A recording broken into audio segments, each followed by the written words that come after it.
కనీసం ఎవరికైనా సహాయం చేశారా, కనీసం కాస్త కూస్తో డబ్బులు ఇచ్చారా అంటే ఒక్కరికి కూడా ఒక దమ్మిడి పైసా కూడా ఇవ్వలేదు. కనీసం దమ్మిడి రూపాయి కూడా డబ్బు ఇవ్వలేదు. నిజంగా ఇంత దారుణంగా ఉన్న పరిస్థితులు బహుశా ఎప్పుడూ కూడా చూసే ఉంటాం. ఆశ్చర్యం కలిగించే విషయం ఏమిటి తెలుసా, ఈ ఫ్లడ్స్ ఏదైతే చెప్తా ఉన్నారో, ఈ రోజు ఈ ఫ్లడ్స్ ఏదైతే కనిపిస్తా ఉన్నాయో ఇవి స్వయంగా మ్యాన్ మేడ్ ఫ్లడ్స్. ఇది మ్యాన్ మేడ్ ఫ్లడ్స్ అంటే దాని అర్థం ఏమిటి అంటే ప్రభుత్వం స్పందించాల్సిన రీతిలో స్పందించకపోవడంతో ఈ రకంగా అన్యాయమైన పరిస్థితి నెలకొని ఉంది. ఆలోచన చేయమని అడుగుతా ఉన్నా. ఇంతకు ముందు కూడా వరదలు వచ్చాయి, ఇంతకు ముందు కూడా ఫ్లడ్స్ వచ్చాయి. ఇప్పుడు పడిన వర్షం కన్నా ఇంకా ఎక్కువ వర్షాలు కూడా పడ్డాయి. కానీ ఏ రోజు కూడా మనుషులు చనిపోయిన పరిస్థితి ఏ రోజు రాలా. ఇంతటి దారుణమైన పరిస్థితులు ఏ రోజు లేవు. ఆలోచన చేయమని అడుగుతా ఉన్నా. ఆగస్టు 28వ తారీఖున బుధవారం నాడే బంగాళాఖాతంలో బంగాళాఖాతంలో అల్పపీడనం ఏర్పడతా ఉంది అని చెప్పి, వాయుగుండంగా మారుతా ఉంది అని చెప్పి 28వ తారీఖునే బుధవారం నాడే అలర్ట్ వచ్చింది రాష్ట్ర ప్రభుత్వానికి. 28వ తారీఖునే అలర్ట్ వస్తే ఆ అలర్ట్ లో గురువారం నుంచి వర్షాలు మొదలవుతాయి, చిన్నగా పడతాయి. శుక్రవారం సాయంత్రానికల్లా అది ఎక్స్ట్రీమ్ రెయిన్ ఫాల్ కింద మారుతుంది, శనివారం అంతా కూడా ఉంటుంది ఆ రెయిన్ ఫాల్ అని చెప్పి చెప్పడం జరిగింది.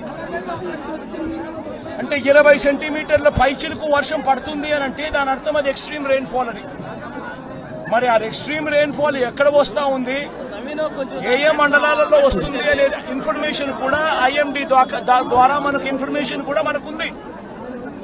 ఆ ఇన్ఫర్మేషన్ మనకున్నా కూడా 28వ తారీఖునే బుధవారం నాడే మనకి అలర్ట్ వచ్చిన తర్వాత కూడా మనం ఏం చేశాము అన్నది ఒక ముఖ్యమంత్రిగా రాష్ట్ర ప్రభుత్వంగా ఆలోచన చేయాలి. 28వ తారీఖున అలర్ట్ వచ్చిన వెంటనే ఆ అలర్ట్ లో ఎక్స్ట్రీమ్ రెయిన్ ఫాల్ పడుతుంది. ఆ ఎక్స్ట్రీమ్ రెయిన్ ఫాల్ మన దగ్గర మాత్రమే కాదు, ఆ ఎక్స్ట్రీమ్ రెయిన్ ఫాల్ మన దగ్గరనే మాత్రమే కాదు, కృష్ణా, గుంటూరు, వెస్ట్ గోదావరి జిల్లాలు మాత్రమే కాదు, తెలంగాణలోని ఖమ్మం, నల్గొండ జిల్లాలలో కూడా పడుతుంది అని చెప్పి కూడా చెప్పడం జరిగింది. క్యాష్మెంట్ ఏరియా మొత్తం కృష్ణానది క్యాష్మెంట్ ఏరియా భీకరంగా తయారవుతుంది అని కూడా ఆ రిపోర్ట్ లో చెప్పడం జరిగింది. 28వ తారీఖున వాళ్ళు అలర్ట్ చేసిన రిపోర్ట్లు. మరి ఒకవైపున ఏం చేయాలి ప్రభుత్వం అన్నాక? ఆల్రెడీ డ్యాములు చూస్తే శ్రీశైలము, నాగార్జున సాగర్, పులిచింతల డ్యాములు ఆల్రెడీ ఇప్పటికే ఫుల్ గా నిండున్నాయి. ప్రభుత్వం అనేది చేయాల్సింది ఏముంది? ఇరిగేషన్ డిపార్ట్మెంట్ తోనూ, రెవెన్యూ డిపార్ట్మెంట్ తోనూ, హోమ్ డిపార్ట్మెంట్ తోనూ రివ్యూ కార్యక్రమం చేసి ఈ రకంగా తుఫాన్ రాబోతా ఉంది, డ్యాములు అయితే పూర్తిగా నిండున్నాయి ఇప్పటికే. ఆ నిండు ఉన్న డ్యాముల పరిస్థితుల నేపథ్యంలో, తుఫాను వస్తా ఉన్న నేపథ్యంలో ఏ రకంగా దీన్ని డీల్ చేయాలి అని చెప్పి ఒక ప్రణాళికాబద్ధంగా ఒక కార్యక్రమం చేయాలి.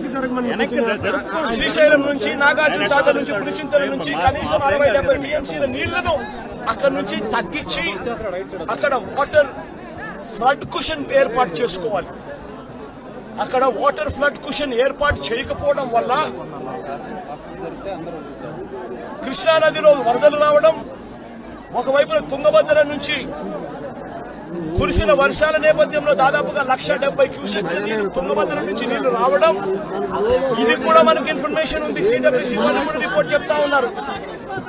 ఈ నెల 30వ తారీఖు నుంచి శ్రీశైలంలోని కృష్ణానది ఇంకా భీకరంగా, కర్ణాటక నుంచి, మహారాష్ట్ర నుంచి కూడా వర్షాల వల్ల భీకరంగా నీళ్లు వస్తాయని చెప్పి శ్రీశైలంలో నీళ్లను తగ్గించి ఉండింటే, తుంగభద్ర నీళ్లు శ్రీశైలంలోను, నాగార్జున సాగర్ లోను అపికన ఉండగలిగిందంటే ఆ వాటర్ ఫ్లడ్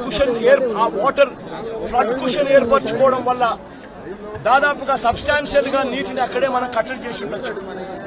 అది కాక కృష్ణానదికి సంబంధించి తెలంగాణ నుంచి వస్తా ఉన్న నీళ్లు, మూసీ నది నుంచి వస్తా ఉన్న నీళ్లు ఇవన్నీ కూడా పులిచింతల్లో కూడా ఆల్రెడీ నిండి ఉన్న కెపాసిటీ. అక్కడ కూడా నీళ్లు తగ్గించి ఉండింటే అక్కడ కూడా నీళ్లు ఆపి ఉండే పరిస్థితి. కానీ అవన్నీ ఏమీ చేయకుండా ఎక్కడా కూడా నీళ్లు తగ్గించకుండా 30వ తారీఖు నుంచి నీళ్లు తగ్గించుకుంటూ వచ్చిందంటే ఒక 8 లక్షలు 9 లక్షలు క్యూసెక్కులు అలా పారుతా పోయిండు 30వ తారీఖు నుంచి. అప్పుడు ఈ మాదిరిగా భీకరంగా 11,35,000 క్యూసెక్కులు వచ్చే పరిస్థితి ఉండేది కాదు. ఈ మాదిరిగా ఫ్లడ్ ఉండే పరిస్థితి ఉండేది అంతకన్నా కాదు. కానీ రాష్ట్ర ప్రభుత్వం తీవ్రంగా జాప్యం చేసి ఏకంగా చంద్రబాబు నాయుడు గారు అనే వ్యక్తి